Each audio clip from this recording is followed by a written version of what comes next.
Hey, I'm Megan from Amalgam Digital. I'm here with Grammy-nominated artist Bilal. How are you doing? I'm good. How you doing? I'm good, thanks. I'm going to ask you a couple questions today. And I'm going to start from the very beginning. When did you first know about your musical talent and your love of music? I've been singing since I was a really little kid, like I say, 4 years old. Oh, that's cool. And how did you discover your huge range of pitch for your voice?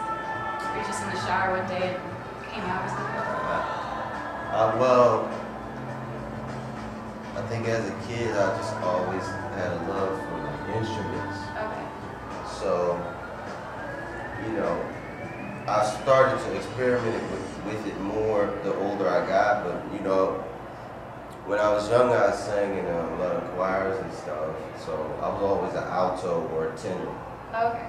You know, so I always heard I could cover 2 parts, right, or maybe 3-part harmony, but I, you know, playing around.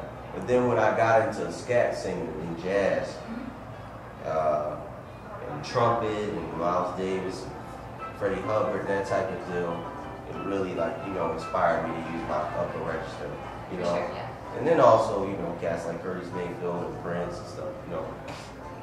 Right, so you're a big fan of jazz, obviously. Do you play any instruments? You were talking about Miles Davis. Oh yeah. I play piano to write. I wouldn't say like I can take a jazz gig on an instrument, but you know, I'm a songwriter and I write from the piano, and you know, I could probably get through a gig singing my own tune and playing. You know. Yeah, and what inspires you to write these songs? Everything, you know. Inspired by life in general, you know what I'm saying? Almost like a painter, you know. I take real life situations and make fiction, make up stories, you know. Right. So you have a new album that just came out on Tuesday called Airtight's Revenge. You must be very excited about it. Can you tell us a bit about it? Oh yeah, it's a record that's on Plug Research. It's kind of a blend of a lot of different styles of music, you know.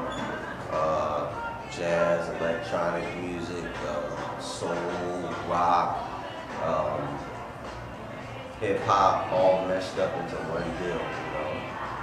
So is that the main difference? Just like, I know your past albums were very smooth and sexy, and this album is just more eclectic, would you say?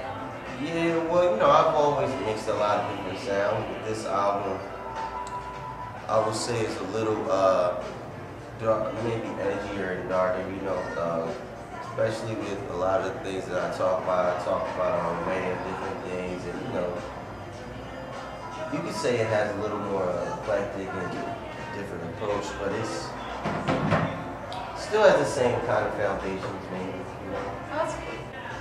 So what keeps you making more music then? What do you love about it? You know, I like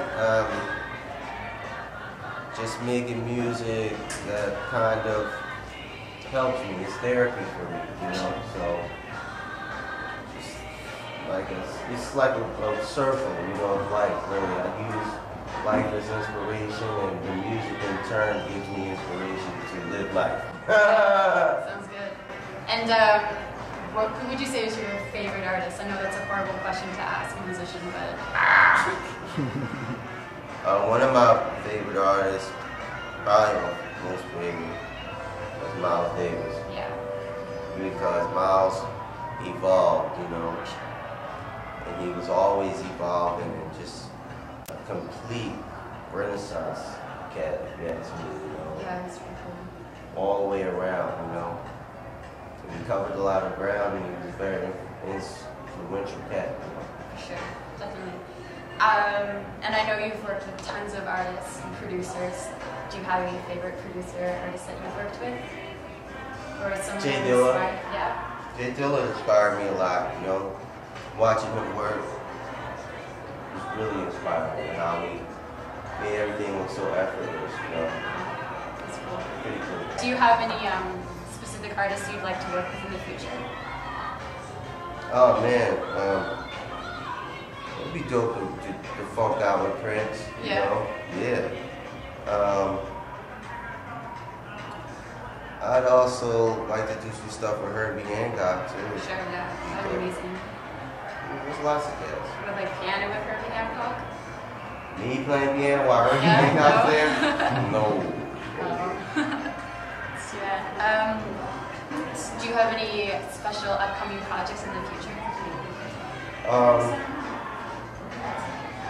No, not right now. Right now, I'm really just focusing on playing out, and we're doing a lot of tours and shows, and just smashing them every night. You know, building my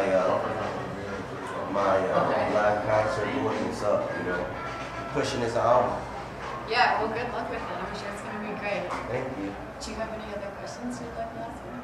You ever think about getting your digital rights and maybe selling it up for sale in the future? Yeah, that's something that I would like to do in the future, you know. But in the future. Or maybe a project where you look like you, Quest, and Kareem Riggins or something like that. Like, I would love to see y'all just like jam session out and do like a project together. Yeah, we jam all the time. You know, Amir is one of my biggest inspirations. I love the hell out of Amir. You know, he's one of my big brothers in this thing. One of the first cats to take me under his wing, you know, and just make me feel welcome, you know. He taught me a lot, you know, just hanging around that cat, you know. So I would love to do something with him. We jam all the time. Yeah, I heard. And I was like, man, I live in Boston, so I can never make it to New York for all the shows you did in the ballroom. So I would love to like get like a project of y'all just jamming out, because I listen to that, even if it was like a podcast or something like that. Yeah, that would be crazy. Word up. Thank you for talking with us today, and good luck with your show at Stellar's Jazz Club. Well, thank you. And thank you. What's happening? This is Bilal, and thank you for watching Amalgam TV. Dig it.